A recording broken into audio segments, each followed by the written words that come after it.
बहुत दिन से तुझे देखा नहीं है जी। ये आंखों के लिए अच्छा नहीं है। क्या बात। अब तंजो मिजान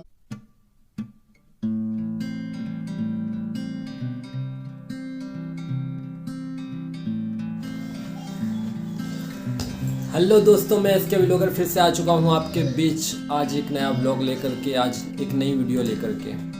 दोस्तों, आज के व्लॉग के अंदर बहुत अट्रैक्टिव होने वाला है, क्योंकि आज मैं आपकी मुलाकात करवाने जा रहा हूँ एक ऐसी शख्सियत से जो किसी तारुफ के मोहताज नहीं है, जिनका नाम न सिर्फ मध्य प्रदेश एमपी रतलाम ही में सिमट कर रह गया, जिनके नाम का चर्चा एमपी के ऑल इंडिया मुशायरों में हमेशा से होता रहा है, हिंदुस्तान में आज भी होता है। दोस्तों, इनको ऑल इंडिया मुशायरे के बड़े बड़े मुशायरों के अंदर बुलाया जाता है, याद किया जाता है, और जिसने मुनव्वर राणा, राहत इंदौरी, वसीम बरेलवी साहब जैसी हस्तियों के सामने और उनके साथ में मुशायरे पढ़े हैं, आज उनकी आज मुलाकात करवाने जा रहा हूँ। आपका ज़्यादा वक्त ना लेते हुए मैं आपको उनसे रूबरू करवाता हूँ। हमारे साथ मौजूद हैं अब्दुल सलाम खोकर साहब। सर, हमारे YouTube चैनल है इसके व्लॉगर में आपका स्वागत है। शायरी के बारे में हम कुछ डिस्कस करने जा रहे हैं। हमारे कुछ व्यूवर्स हैं जो जानना चाहते हैं कि आखिर शायरी होती क्या है, और शायरी क्या सिर्फ एक खूबसूरत लड़की के लिए ही होती है, या शायरी के अपने अपने अलग अलग मकामात हैं। देखिए, क्लासिकल शायरी किसी ज़माने में ऐसी रही कि जो महबूबा से बातचीत का नाम गज़ल होता था, लेकिन अब गज़ल ने खूब पर फैला लिए हैं। ज़िंदगी के हर शोबे पर, ज़िंदगी की हर बात पर शायरी है। जी जी। और हर तरह की बात को शायरी में पेश किया जा सकता है। चंद अल्फाज। सर, दूसरा सवाल हम आपसे करना चाहेंगे कि आपका पहला शेर आपने कब लिखा, और शायरी का शौक़ आपको कब से पड़ा? भाई, मैं तो हायर सेकेंडरी स्कूल में था जब से शायरी का शौक़ लगा। जी जी। क्योंकि मेरे वालिद मुशायरे भी कराते थे, उनको शायरी का बहुत शौक़ था। लिखा तो बहुत कम, लेकिन वो खूब याद रखते थे, शायरी के बड़े शौकीन थे। उनके तमाम दोस्त अहबाब भी। जी। तो सुनता था, फिर मुशायरे सुनने जाते उनके साथ। जी। त्रिवेणी में बड़ा मुशायरा होता था, तब से शौक़ लगा। धीरे धीरे कहते रहे, हिंदी उर्दू दोनों में। सर, पहला शेर आपने कौन सा कहा था? आपने ज़रा सुनाएं, आप हमारे व्यूअर्स जानना चाहते हैं। हाँ, 1975 से लिखना शुरू किया था। वो था कि प्यार की शर्त है मैं चांद को छू कर आऊँ। क्या बात। प्यार की ये उस उम्र की शायरी है। प्यार की शर्त है मैं चांद को छू कर आऊँ, जी जी। तू ज़मीं पर है मैं चांद पे क्यों कर जाऊँ। तो सर, हमारा एक और सवाल है कि क्या शायरी कहने के लिए मोहब्बत का होना ज़रूरी है? आप शायरी में मोहब्बत ज़रूरी है जी। आप जिस मोहब्बत की बात कर रहे हैं, आजकल शायरी इस टेक्नोलॉजी के डेवलपमेंट के साथ बढ़ी तो है, ज़्यादा लोग जुड़े हैं, मगर वो तुकबंदी और ये हल्की फुल्की बातों को ही शायरी समझा जाता है, ऐसा नहीं है। शायरी बड़ी संजीदगी से अपने एहसासात को लफ्ज़ों में पिरोने का नाम है, और अपनी बात एक मैसेज बन के सामने वाले के दिल के दरवाजे पर दस्तक दे, वो शायरी। तो शायरी का एक तालिब इल्म हूँ, सभी तरफ हाथ आजमाते हैं। मैं हिंदी में भी कहता हूँ।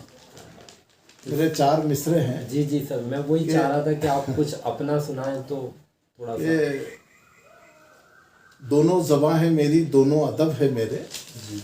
हिंदी का मैं कवि हूँ, उर्दू का भी सुखनवर। दोहे भी मुझको प्यारे, गज़लें भी मुझको प्यारी, कहते हैं लोग मुझको अब्दुल सलाम खोकर। क्या बात है, क्या बात है। बहुत बहुत बढ़िया। जी। जैसा आप फरमा रहे थे मोहब्बत वाली बात। जी जी। तो मोहब्बत का पैगाम तो शायरी देती है, जी। मगर आम इंसानों से, इंसानियत से मोहब्बत का नाम है। अभी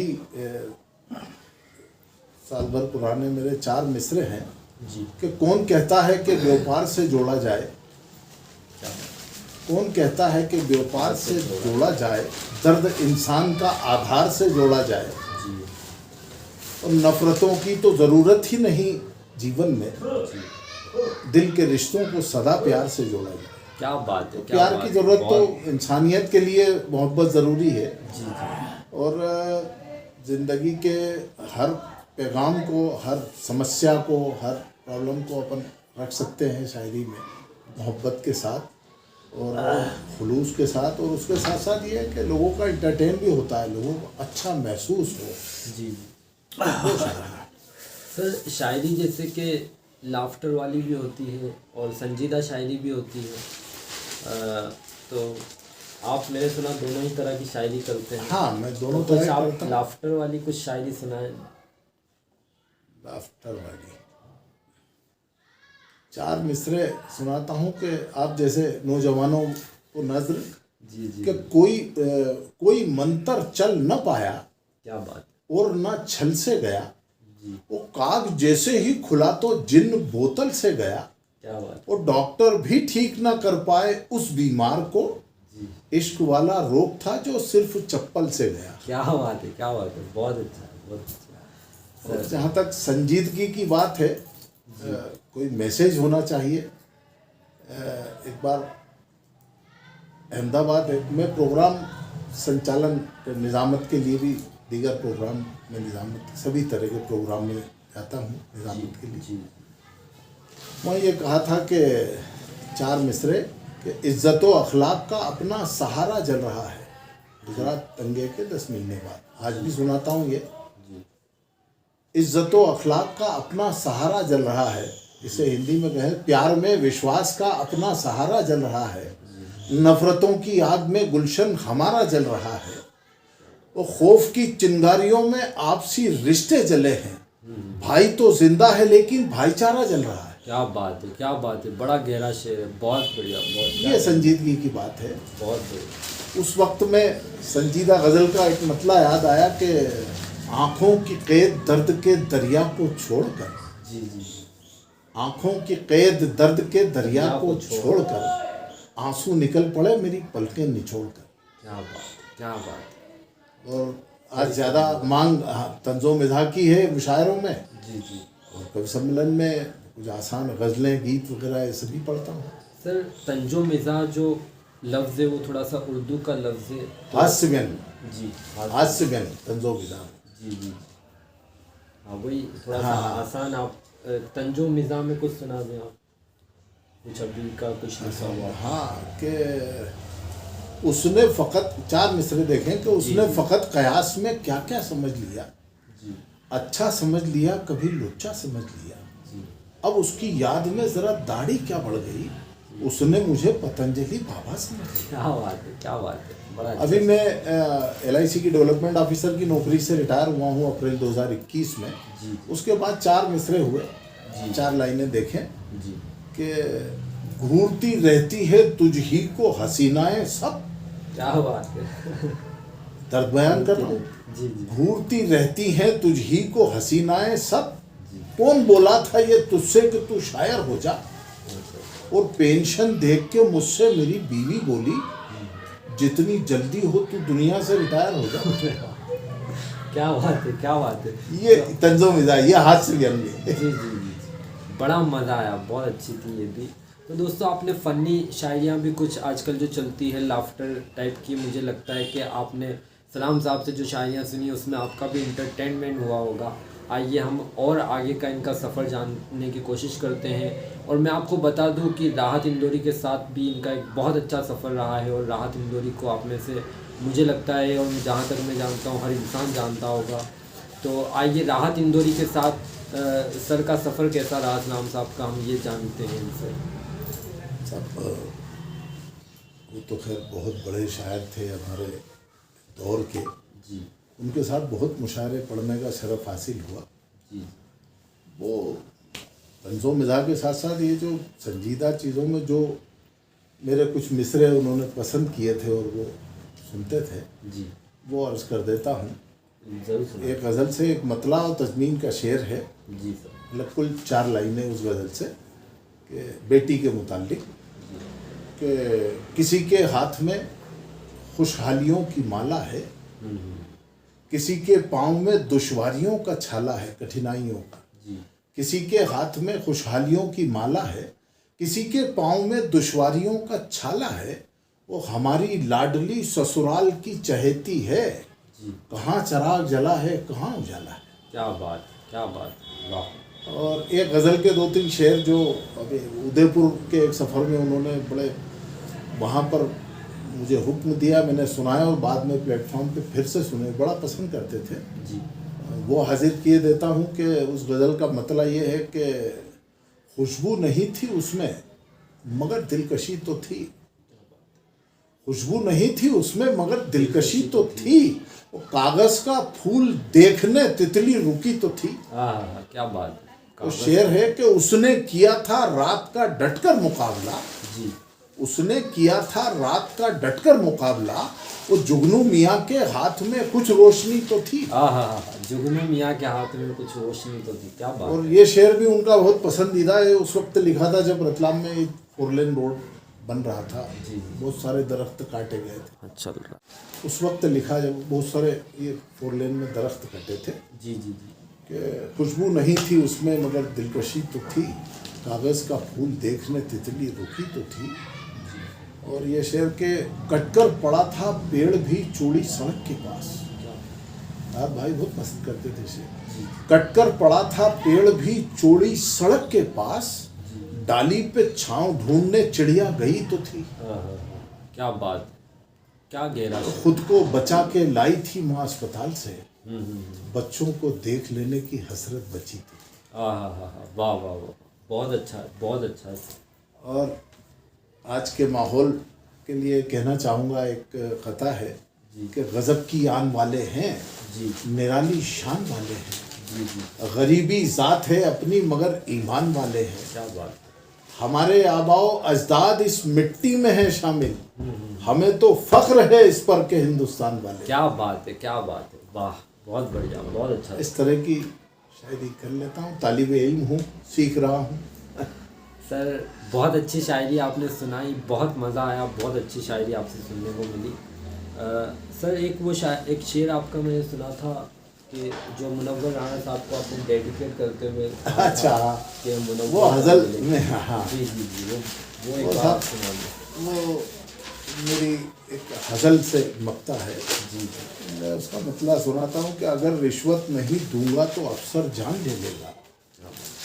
जो दे दी तो मेरे घर का मिनिस्टर जान ले लेगा। वो फंसी है इस तरह से जिंदगी जालिम के कब्जे में। बसंती गर नहीं नाची तो गब्बर जान ले लेगा। क्या बात। हे बाहर गम जमाने का यहाँ सीने में दर्द दिल। जी। वो बाहर जान ले लेगा ये अंदर जान ले लेगा। क्या बात। और मेरी शादी हुई जिससे वही मेरा मुकद्दर है। और मुकद्दर तो मुकद्दर है, मुकद्दर जान ले लेगा। मुकद्दर। ये उस हज़ल का मक्ता है कि जो उनको डेडिकेट किया था कि करो तारीफ बीवी की मगर खोकर ये मत भूलो। जी जी। करो तारीफ बीवी की मगर खोकर ये मत भूलो। बुराई माँ की मत करना मुनव्वर जान ले लेगा। क्या बात है, क्या बात है, वाह वाह वाह वाह। ये राहत भाई ने मुनव्वर भाई को सुनाया था पहली बार। फिर बाद में मुशायरे में मैंने पढ़ा तो वो कहने लगे कि हाँ ये राहत भाई ने सुनाया। जनाब जॉन एलिया के बारे में, जैसे जॉन एलिया का नाम आजकल की जो युवा पीढ़ी है वो जॉन एलिया साहब को बहुत पसंद कर रही है अभी। हालांकि उनका एक दौर था मगर आजकल उनको बहुत ज़्यादा पढ़ा जा रहा है, सुना जा रहा है और लोग उनको जानने में बड़ी दिलचस्पी रख रहे हैं। तो जनाब जॉन के बारे में आप क्या कहना चाहेंगे? और उनकी शायरी थोड़ी सी, मतलब जहाँ तक मैंने पढ़ा है या सुना है तो यही जाना है कि उनकी शायरी बहुत अलग तरीके की हुआ करती थी। वो रफ़ यूज़ अपनी शायरी में किया करते थे और मतलब उनका एक जो अंदाज़ था वो भी बड़ा अलग था। तो आजकल के जो युवा बहुत दिलचस्पी रख रहे हैं उनको सुनने में और वो ये जानना चाहते हैं कि आखिर जॉन एलिया क्या शख्सियत थी और आप उनको किस तरीके से समझते हैं? जॉन एलिया की उस वक्त की शायरी बहुत अलग थी जी और उनका अपना लंबो लहजा था जी। और आज पसंद किया जा रहा है, ये एक दूसरी वजह है। तो आपने कहा कि रफ़ यूज़ किया, तो शायरी में गिरे पड़े लफ्ज़ों को मोहतरम करने का नाम भी शायरी है। जी। हमारे राहत इंदौरी साहब ने भी यही किया जी। जो 20 साल पहले शेर कहा था जी। कि सभी का खून है शामिल यहाँ की मिट्टी में। जी। वो आज ज़्यादा लोकप्रिय है, ज़्यादा पॉपुलर हुआ। तो उसी तरह जॉन एलिया की भी शायरी उस वक्त तो पॉपुलर थी, लेकिन आज नई नस्ल में ज़्यादा लोग पढ़ रहे हैं, सुन रहे हैं। उसकी वजह ये टेक्नोलॉजी भी है कि इससे अप्रोच हुई है लोगों की। या परवीन शाकिर तो उस वक्त लोग काफ़ी पसंद करते थे, लेकिन आज उनके बहुत तादाद में शेर जो लोग याद रख रहे हैं, सुन रहे हैं, उसकी वजह टेक्नोलॉजी है। वो शायरी फिर से लोगों को मुतासिर करती है, अच्छी लगती है। नई नस्ल को जो अच्छा लगता है उसकी तरफ एक साथ भीड़ दौड़ पड़ती है। क्या तो उसी तरह ये शायरी का हर दौर रहा है कि कौन सा शेर लोगों के दिल पे आपकी शिनाख्त को अंकित कर दे, लिख दे। कोई दो मिसरे ऐसे हैं जो हिंदुस्तान भर क्या पूरी दुनिया भर में पहचाना जाए शायद। और कुछ ऐसा है जो खूब सारी किताबें लिखी और वो गुमनामी में ही मर गए। लेकिन कोई वक्त आता है कि वो चीज़ पसंद की जाए। तो शायरी तो जैसे जैसे लोगों तक पहुंचती है वैसे वैसे वो अपने चाहने वाले खड़े कर लेती। कि तेरा आशिक जो है पगला नहीं है, उसे दिखता है वो अंधा नहीं है, और बिना मेकअप तेरा दीदार होना ये आंखों के लिए अच्छा नहीं। क्या बात, तो क्या बात है, क्या बात है। सर आजकल नए लोग बहुत सारे लिख रहे हैं, नए युवा भी लिखना चाह रहे हैं, मगर एक जो शायरी का उर्दू अदब है, एक जो अदब है शायरी का, उस तरीके से हर कोई सीख नहीं पाता। वो फ़ालुन मफ़लुन वो जो चीज़ें रहती है उस गहराई के अंदर हर कोई जाना नहीं चाहता, और किसी के पास इतना वक्त भी नहीं है। लेकिन नए लोगों के कुछ एहसासात हैं जो वो लोगों के सामने रखना चाहते हैं और वो अपने तरफ से जो लिखना चाहते हैं। तो आप क्या कहना चाहेंगे उस बारे में कि क्या ज़रूरी है कि उसी तरीके से आपको पूरा सीख के लिखना पड़ेगा, या आप अपने एहसास भी? शायरी के अपने उसूल हैं, अपना ग्रामर है, वो तो ज़रूरी जी। अब अपने एहसास को लफ्ज़ों में ढालना, जो वर्तमान जिसे तथाकथित शायरी कहे, ये व्हाट्सएप और फेसबुक की देन है कि लोग तुकबंदी को शायरी मानते हैं। ठीक है, उसमें थोड़ा सा हिंदी का असर है, हिंदी उर्दू ज़बानें हैं, उसमें तरीक़े से कहा जाए तो बेशक बहुत अच्छी शायरी होती है ना। उर्दू की ग्रामर पे हिंदी के भी शायर कह रहे हैं बहुत। क्या यहाँ बात मज़हब की नहीं, बात ज़बान की, ज़बान भाषा की है। तो आजकल के लड़के जो व्हाट्सएप और फेसबुक के हिसाब से तुकबंदी पढ़ के और इस बहाने कम से कम शायरी की तरफ रग़बत हो रही है, वो इस तरफ मुड़ रहे हैं।